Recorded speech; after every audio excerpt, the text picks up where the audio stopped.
Baik, saudara sekalian, Bismillah. Assalamualaikum warahmatullahi wabarakatuh. Salam sehat dan salam sejahtera buat semuanya.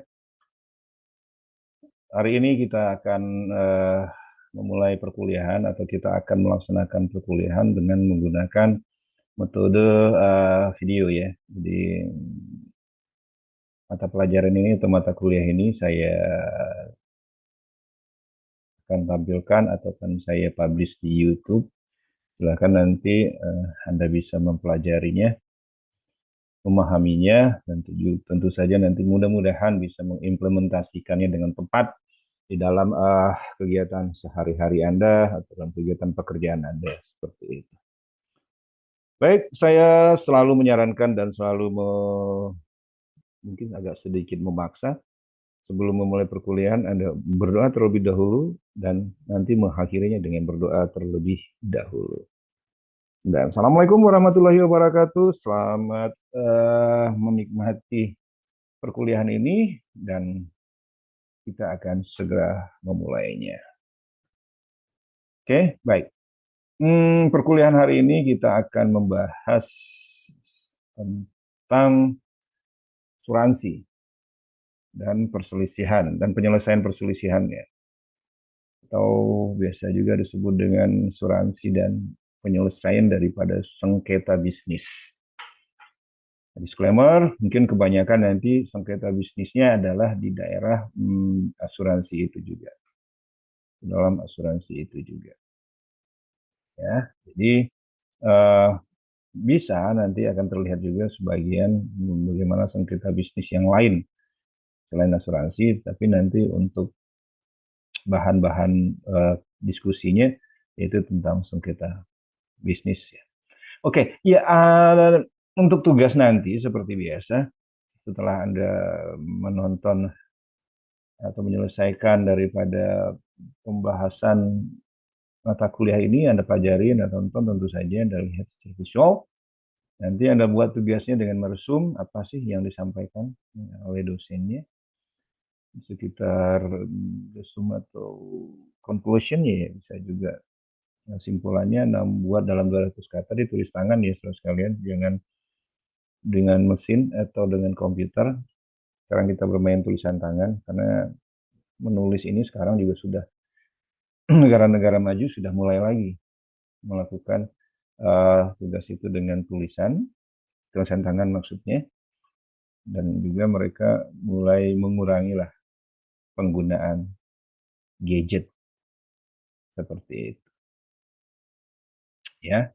Nah, setelah Anda menulis atau meresum nanti 200 katanya, jangan lupa untuk tetap membuat atau menjawab diskusi kelas. Seperti biasa, diskusi kelas itu berisi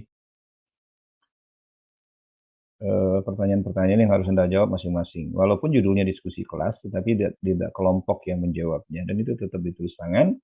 Maksudnya diskusi kelas tapi tidak kelompok bagaimana? Diskusi Anda boleh diskusi dengan siapa saja di kelas Anda, tapi itu penjawabannya atau opininya adalah dari Anda yang menentukan atau Anda yang membuat seperti itu ya. Dan perkuliahan ini adalah akhir perkuliahan pada semester ini ya. Minggu depan itu sudah masuk ke minggu tenang. Minggu depannya lagi kita melakukan final test atau ujian akhir semester. Baik, saudara sekalian, untuk selanjutnya saya akan coba share screen tentang asuransi ya dan sengketa bisnis. Oke, lagi muter dulu. Sip, sudah muncul asuransi dan sengketa bisnis. Terus kalian, saya yakin Anda pernah mendengar apa yang disebut dengan asuransi, insurance. Ya, beberapa dari Anda mungkin sudah atau membeli produk-produk asuransi. Dan juga kadang-kadang ada asuransi itu yang mau nggak mau kita harus beli. kita harus closing, kita harus apa namanya, harus ikut di dalam asuransi itu. Karena like or dislike, ya. Salah satu contohnya asuransi yang wajibkan kita itu adalah ketika kita mengisi atau membayar pajak kendaraan, ya. Kendaraan, maka di situ sudah include yang disebut dengan asuransi kecelakaan. Asuransi kecelakaan yang diterbitkan oleh Jasa Raharja, tentu saja. Ya, sudah terbitkan oleh Jasa Raharja.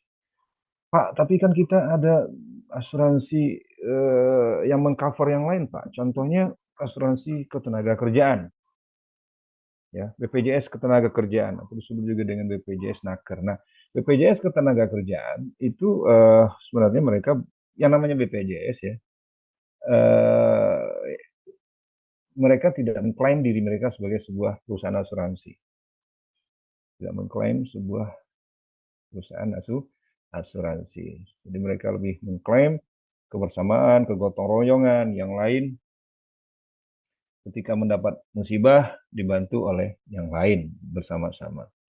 Sebenarnya pada prinsipnya sih mirip-mirip asuransi. Asuransi ini sebenarnya kalau kita bisa bicarakan bagaimana uh, satu orang yang mendapatkan musibah dibantu oleh 1.000 orang dari 1 banding 1.000 misalnya seperti itu. Ya, dan ada juga yang mengatakan, Pak, saya perasaan rugi deh ikut asuransi, Pak. Kenapa? Selama ikut asuransi saya tidak pernah dapat, Pak, hasilnya. Ya, kalau saya malah bersyukur, ya. Saya ikut asuransi, saya nggak usah dapat yang lain aja. Karena itu kan ini apa musibah yang mereka terima. Ya. Ya, asuransi itu pada intinya adalah bagaimana memindahkan, ya, memindahkan eh, risiko, memindahkan sebagian risiko, ya, mengalihkan atau memberikan ke sebagian risiko, ya, kepada perusahaan, ya, dengan cara keterikatan kontrak. Seperti kita sebut ada preminya dan segala macam. Nah, di sini saya tekankan lagi adalah memindahkan atau mengalihkan sebagian risiko kepada perusahaan, yaitu perusahaan asuransi.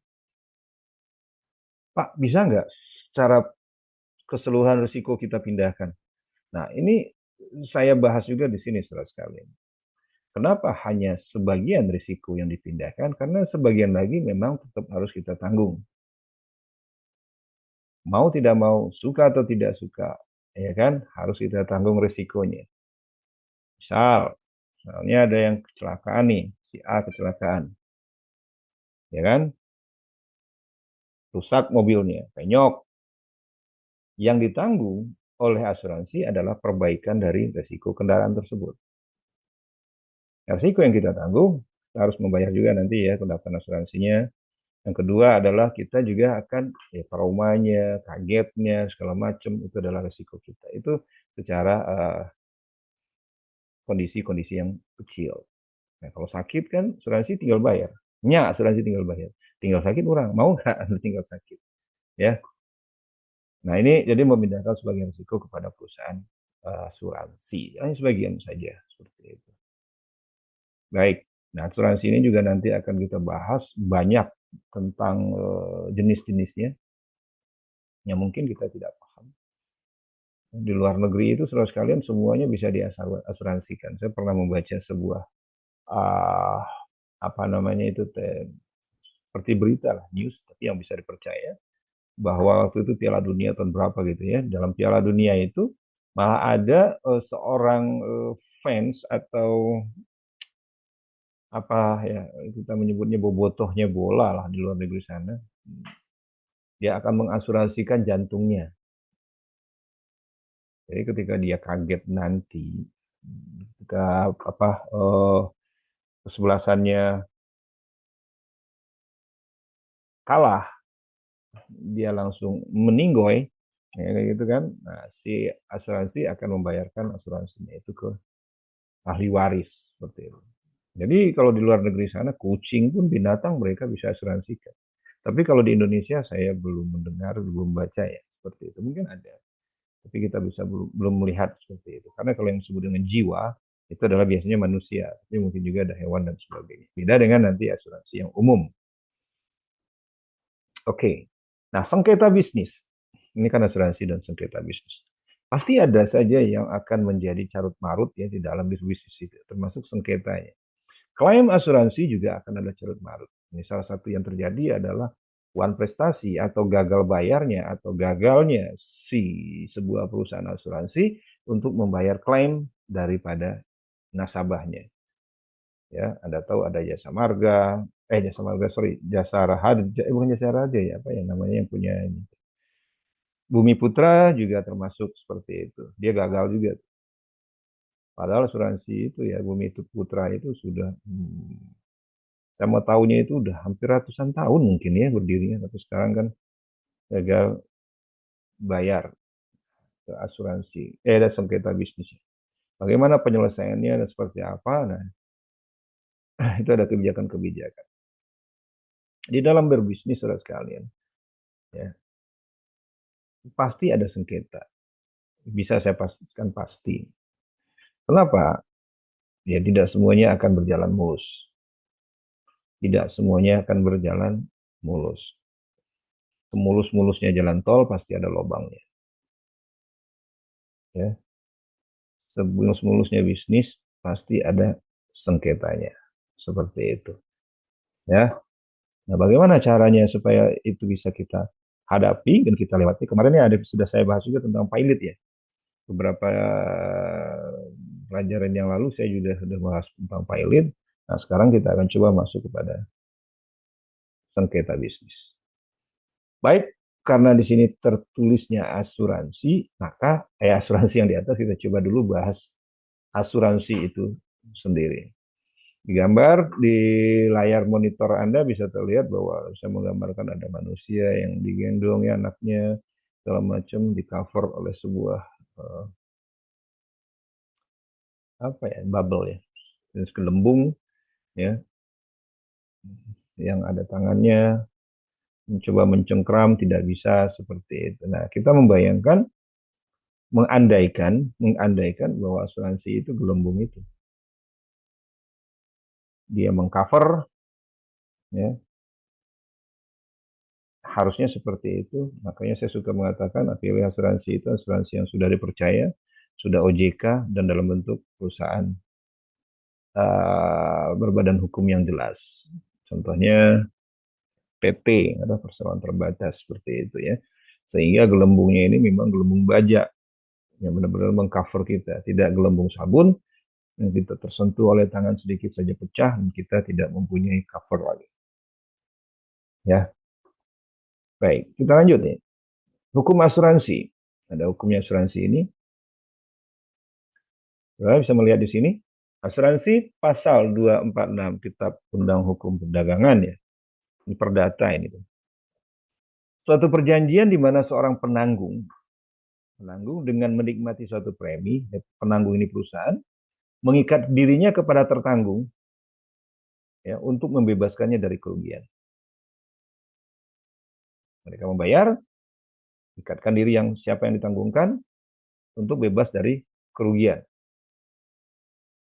Kerugian itu karena kehilangan, kerusakan, ketiadaan, keuntungan yang diharapkan, ya, yang akan dideritanya karena kejadian yang tidak pasti.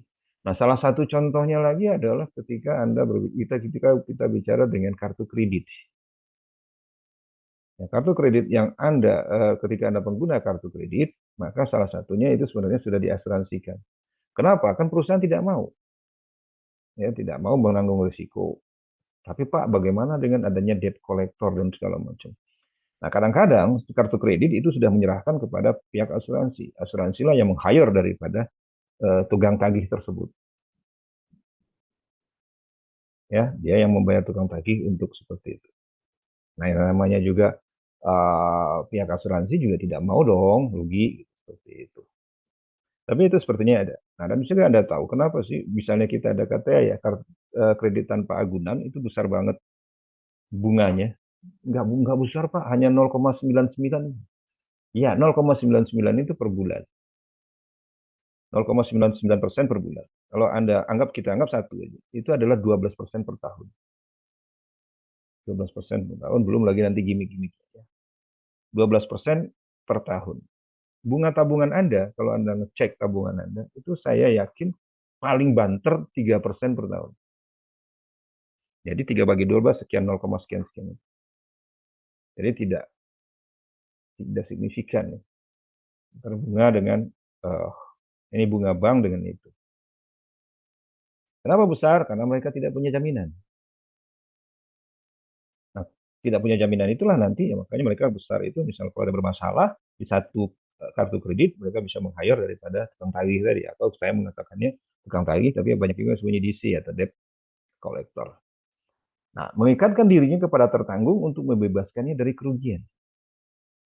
Karena loss, kehilangan, kalau di mobil ada yang sebut dengan kerugian TLO, total loss only, kendaraannya hilang, atau all risk. Nah, all risk itu adalah seperti kerusakan, baret-baret seperti itu. Ya, total loss only ini juga kalau misalnya kerusakannya 75% baru mereka ganti. Atau kehilangan baru mereka ganti. Itu juga nggak bisa langsung mereka ganti ya, saudara sekalian. Ketika kehilangan, misalnya ada yang kehilangan mobil nih hari ini langsung klaim seminggu kemudian dapat lagi mobil baru, nggak juga. Biasanya mereka akan kasih spare waktu 3 bulan dulu. Kalau Anda misalnya cicilan atau kredit 3 bulan itu Anda harus tetap bayar. Kenapa alasannya? Nah, alasannya itu akan terjadi dulu, apa namanya, dicari dulu, dan segala macam seperti itu. Ya, pada intinya jangan hilang lah, ribet soalnya. Atau kerusakan. Ini nanti juga ada kerusakan-kerusakan ini yang klaimnya ya tidak ditanggung. Soalnya all risk, semua risiko. Ada juga yang hanya misalnya kerusakan karena kecelakaan. Tapi ketika gempa bumi, ketika bencana alam, mereka tidak tanggung. Ya, mereka tidak tanggung. Itu juga ada kerusakan seperti itu. Ketiadaan keuntungan yang diharapkan, yang seperti yang saya sampaikan tadi, ketika dia loss, seperti itu. Bisa juga saham di asuransi kan bisa. Karena semuanya itu tidak ada yang pasti. Karena ketidakpastian. Oke. Ada 4 unsur dalam asuransi, saudara sekalian. Ada 4 unsur dalam asuransi, ada pihak tertanggung, pihak penanggung. Kalau di sini dikatakan tadi, pihak penanggung adalah perusahaan, tertanggung adalah nasabah. Terus ada peristiwa yang tidak tertentu, event apa namanya ini, evenement ini, salah satu contohnya adalah sakit. Ya, Anda tahu kapan Anda sakit? Meninggoy tadi. Anda tahu kapan dipanggil Yang Maha Kuasa? Kecelakaan. Karena ada yang disampaikan di situ bahwa uh, hari buruk tidak ada dalam kalender. Nah, seperti itu. Terus kepentingan yang mungkin akan mengalami kerugian. Nah, kepentingan bisnis misalnya dia akan mengalami kerugian, maka itu termasuk dalam unsur-unsur yang bisa dilakukan, bisa di-cover oleh sebuah perusahaan asuransi. Dan itu Anda bisa masukkan ke dalam klaim nantinya, kalau Anda sudah terikat atau sudah closing daripada asuransi tersebut. Ya, sekalian, ada pihak tertanggung, ada pihak penanggung. Peristiwa yang tidak tertentu atau event kepentingan yang mungkin akan mengalami kerugian. Dan saya yakin yang namanya ketidakpastian, ya, pasti dan selalu kita inginkan itu mendapatkan perlindungan. Jadi ketika Anda beli mobil baru pun, pihak perusahaan nggak mau, showroom juga tidak mau Anda harus ikut asuransi. Ya, tapi tahap awal mungkin mereka 1 tahun pertama mengharuskan all risk, 2, 3, 4 boleh misalnya total loss only. Jadi itu bisa mengurangi juga dari biaya. dari cicilan, ya itu bisa dikurangi. Nah, itu mengurangi daripada harga mobil tersebut. Baik, manfaat asuransi. Manfaat asuransi memberikan rasa aman dan perlindungan. Memberikan rasa aman dan perlindungan. Jadi kalau misalnya ada yang sakit nih, ini asuransi yang di luar BPJS ya. BPJS boleh lah kita ikutkan juga lah, ini termasuk lah include ya, include dalam asuransi. Ketika kita sakit atau yang lain sakit lah, jangan kita lah, kita masih sehat-sehat saja ya. Ketika yang lain sakit atau orang lain sakit di situ, mereka tidak berpikir lagi untuk biaya. Ya rasa aman di sini teh bukan, ya artinya ada rasa khawatir, ada rasa ketakutan. Nah, coba misalnya penyakit yang berat, katakanlah pasang ring, jantung seseorang gitu ya. Itu zaman waktu ibu saya pasang ring tahun berapa ya? 2015 atau tahun berapa gitu. Itu satu ringnya aja itu 25 juta. Nggak tahu kalau 2015 25 juta berapa. Dan itu dipasangnya adalah 3 ring. 75 juta. Ya. Nah, kebetulan waktu itu karena ibu saya adalah pensiunan, ya, menerima pensiun, maka dia di cover oleh waktu itu namanya DT Askes sebelum berubah BPJS. Kita nggak mikirin apa-apa lagi, ya, kita nggak mikirin apa-apa lagi untuk biaya. Cuma karena Askes itu hanya ada kelas 1 itu hanya untuk eh, kelas 1 itu 2 orang ya satu kamar di Cipto waktu itu. Nah, kita keluarga pengen dia menyenangkan beliau walaupun sakit, kita naikkan jadi VIP. Nah, selisihnya itu yang kita tambah, ya.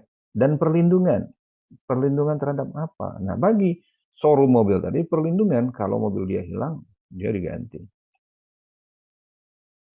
Kemanfaatan asuransi. Terus sebagai tabungan dan sumber pendapat lain. Nah, ini ada juga asuransi yang bersifat link seperti itu. Tapi sebelum Anda ikut uh, asuransi yang bersifat tabungan atau link ini, tolong banget, tolong benar-benar Anda pelajari dulu. Anda pelajari dulu. Ya, jangan tertipu daya oleh indahnya bahasa si salesnya. Ya, oh ini ya kita bisa simulasinya Pak. Nanti tahun pertama Bapak dapat segini tahun pertama. Begini saudara sekalian. Dalam asuransi yang link, yang itu ada keuntungan bisnisnya, itu akan terlihat berapa sih. Misalnya 10 juta. 10 juta itu berapa sih yang dibayarkan ke asuransinya? Ya, berapa yang dibayarkan ke linknya? Dia akan mengatakan bahwa nanti keuntungan benefitnya, profit dari ini segini-segini sekian persen. Tapi ketika sudah berjalan, dia akan ngambil yang paling tinggi. Dia akan mengambil hal yang paling tinggi. Dan biasanya kita akan mendapatkan benefit yang paling rendah.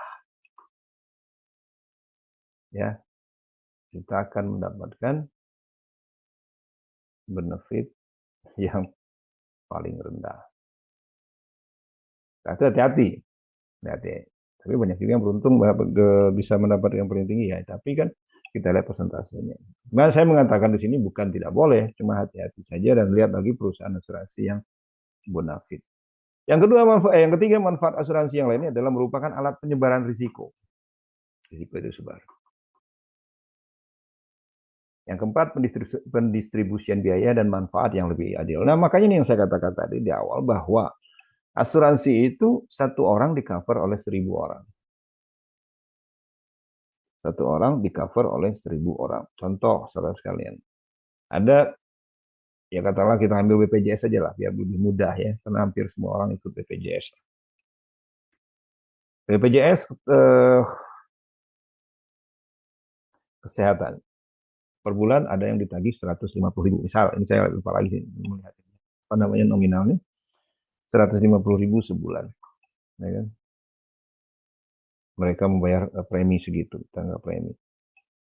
Tapi di satu sisi yang lain, di ujung dunia sana misalnya, ada yang harus melakukan cuci darah, hemodialisa. Hemodialisa itu waktu mertua saya kena gagal ginjal, hemodialisa itu sekali cuci darah di uh, rumah sakit ginjal Habibie ya, Ainun Habibie yang di jalan apa itu, Tubagus Ismail kalau saya nggak salah, itu adalah 750.000. 750.000 seminggu, sebulan itu bisa katakanlah bisa 2 kali, jadi 1.500.000. Nah, dia hanya membayar 150.000 sebulan untuk asuransi tersebut. Nah, kan dari mana ada distribusi lagi dari yang lain, sehingga manfaatnya bisa dirasakan semua. Dan saya siap membayar yang 150.000-nya. Dan tidak mau menerima manfaat kalau misalnya untuk sakit. Tapi ada juga asuransi nanti, misalnya kalau misalnya tidak terjadi kecelakaan, tidak terjadi apa-apa, ada pengembaliannya. Ada juga itu jenis-jenisnya nanti berbeda-beda. Baik, sekarang kita coba golongkan asuransi tersebut ya. Kita coba petakan, segmentasikan asuransi tersebut. Ada yang disebut dengan asuransi kerugian. Ya, jadi ini lebih disebut dengan asuransi umum, asuransi jumlah, ada yang kumpulan. Ya, asuransi varia, asuransi campuran, kombinasi unsur-unsur yang dalam asuransi jumlah uang, asuransi ganti kerugian. Ini jenis-jenisnya nih, perjanjiannya. Sifat pelaksanaannya ada sukarela, kita sendiri, wajib seperti BPJS kalau kita katakan asuransi, atau apa ya, asuransi wajib ya seperti tadi, jasara harja, atau asuransi kredit. Nah, asuransi kredit ini termasuk wajib. Ketika Anda meminjam uang atau Anda pengajuan kredit, nanti akan disampaikan bahwa ada biaya asuransinya. Ya. Jadi apa namanya? Jangan hanya paham, oh asuransi itu adalah kita ngasih uang nanti kok klaim bisa segala macam, enggak. Tidak hanya sesederhana itu, ya. Tidak sesederhana itu. Berdasarkan Undang-Undang Nomor 2 Tahun 1992, bentuknya ya, ada asuransi kerugian, asuransi jiwa, life insurance, reasuransi. Ini usaha atau bisnis asuransi itu terbagi atas asuransi kerugian, ya. Asuransi kerugian ini bisa juga biasanya disebut juga dengan general insurance, asuransi umum, jiwa, life insurance, dan reasuransi seperti itu. Asuransi kerugian sudah saya jelaskan tadi, atau asuransi umum itu biasanya lebih kepada material atau benda. Contohnya kebakaran, kecelakaan, kehilangan, ya, ya sejenis itu. Asuransi jiwa, asuransi kematian, pendidikan include di sana ada, ya, jiwa. Pak, katanya asuransi itu tadi memindahkan sebagian risiko kepada pihak asuransi. Nasabah memindahkan sebagian risiko kepada pihak asuransi. Kalau asuransi jiwa, setengahnya diserahkan ke bagian asuransi. Maksudnya seperti apa gitu, Pak? Jadi bukan berarti ketika Anda membayar asuransi setelah itu Anda tidak akan meninggal. Bukan.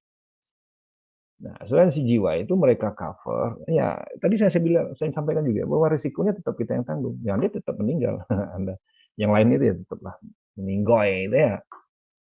Tetapi setelah dia meninggal kan ada yang harus dilakukan oleh si warisan apa namanya pewarisnya. Misalnya biaya pemakaman, gitu kan. Terus juga biaya pendidikan anak-anaknya, terus juga apa keberlanjutan keluarganya yang minimal sekian tahun, atau kalau misalnya dia punya asuransi pensiun ya sampai usianya berapa dan sebagainya. Jadi bukan berarti sebagian resiko yang dipindahkan itu dia bayar asuransi terus tukang asuransi yang meninggal, bukan. Itu ya. Terus paham. Terus ada reasuransi. Asuransi sekalian, perusahaan asuransi pun ternyata dia tidak mau rugi. Maka dia mengasuransikan asuransi tersebut. Namanya reasuransi.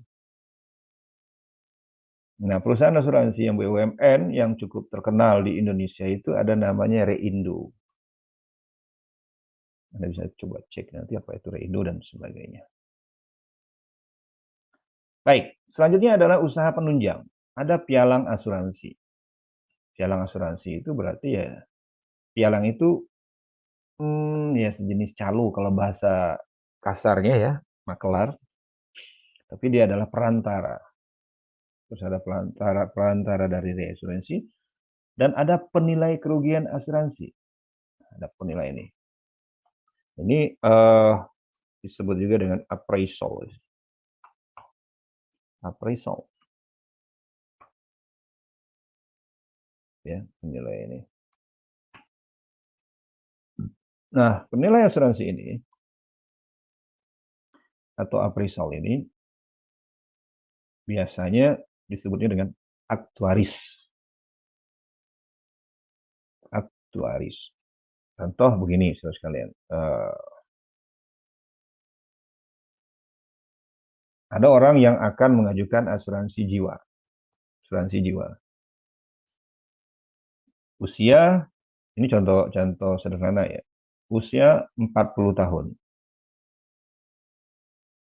Ya, nanti akan ditanya, ya, kegiatannya sehari-hari apa? Olahraganya naon? Hidup sehat atau tidak? Merokok, oke, berarti tidak sehat. Kan ditanya lagi, berapa batang sehari? 2 bungkus. Bungkusnya yang bungkus sabaraha. Nah, ada yang 10, 12, 16, 18, atau berapa? Ya, kretek atau filter. Nah, itu akan mereka hitung. Ya, nah, penilai kerugian asuransi atau appraisal ini, saudara sekalian, kalau di perusahaan-perusahaan asuransi dan perbankan, itu gajinya lumayan besar. Biasanya 2 digit.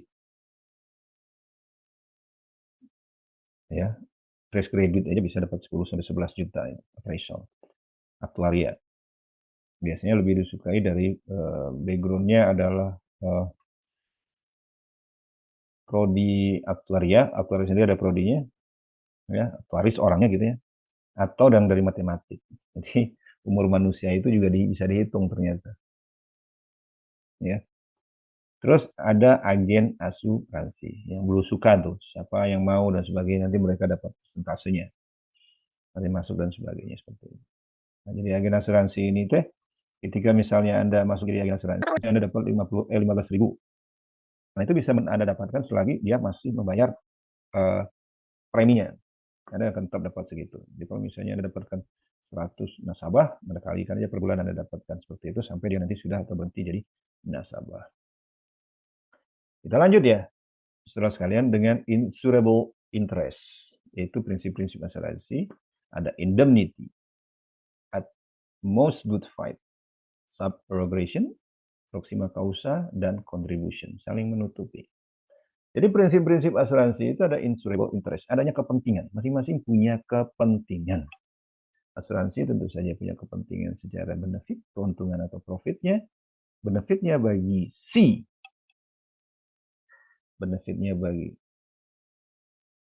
si nasabah adalah tadi. Jadi ya ada, kita lihat di sini ada Oke. Nah, rasa aman dan perlindungan sebagai tabungan dan sebuah pendapat lain merupakan alat penyebaran risiko dan distribusi biaya yang manfaatnya lebih adil. Nih. Yang kedua, prinsip asuransi adalah indemnity penempatan posisi semula. Jadi misalnya ini ada yang uh,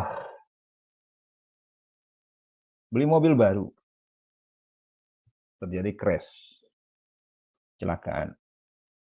Nah, asuransi lah yang kan membuat dia posisi semula. Jadi mobil itu dibuat seperti bukan baru lagi, seperti tidak pernah terjadi crash atau kecelakaan. Ya, seperti itu.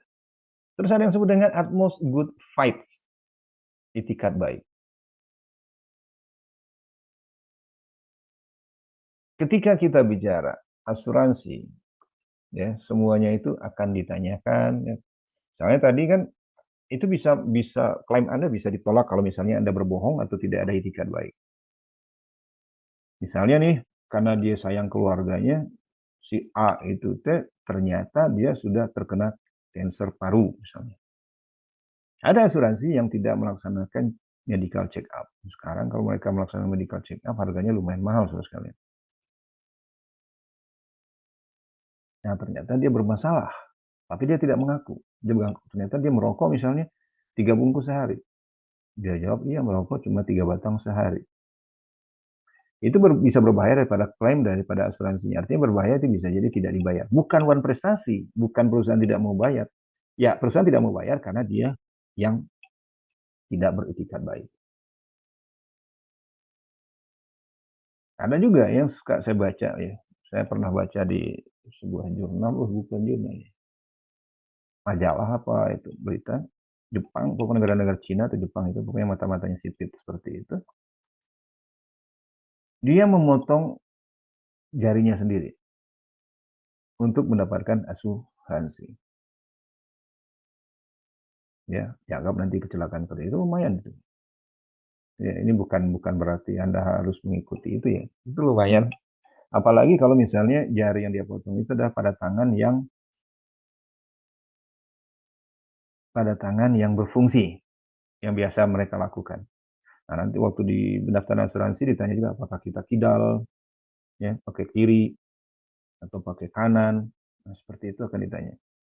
Kalau misalnya celakaannya di tangan yang operasional kita, maka itu akan beda klaim asuransinya dengan tangan yang tidak beroperasi seperti itu. Jadi tiket baiknya itu sudah harus ada. Kalau enggak, gagal bayar.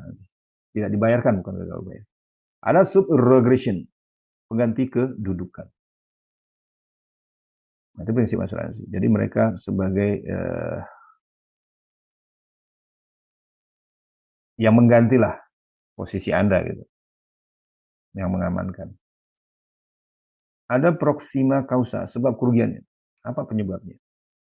Kerugian tersebut. Karena masing-masing kerugian nanti, ya itu tadi, kalau misalnya tadi saya katakan kecelakaan, ya atau apa, nah kerugiannya akan berbeda. Itu satu. Yang kedua, sebab kerugian ini juga harus, contoh nih, contoh, BPJS Kesehatan. BPJS Kesehatan. Dia tidak akan mengcover kalau ada terjadi kecelakaan. Kalau ada terjadi kecelakaan. Misalnya nih, ada yang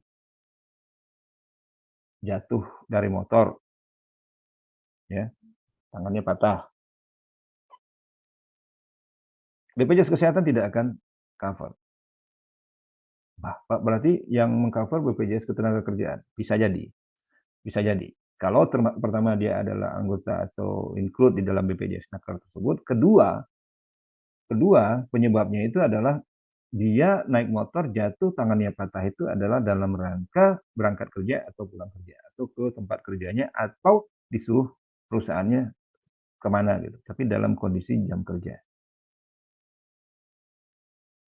Nah itu kita lihat juga sebab kerugian.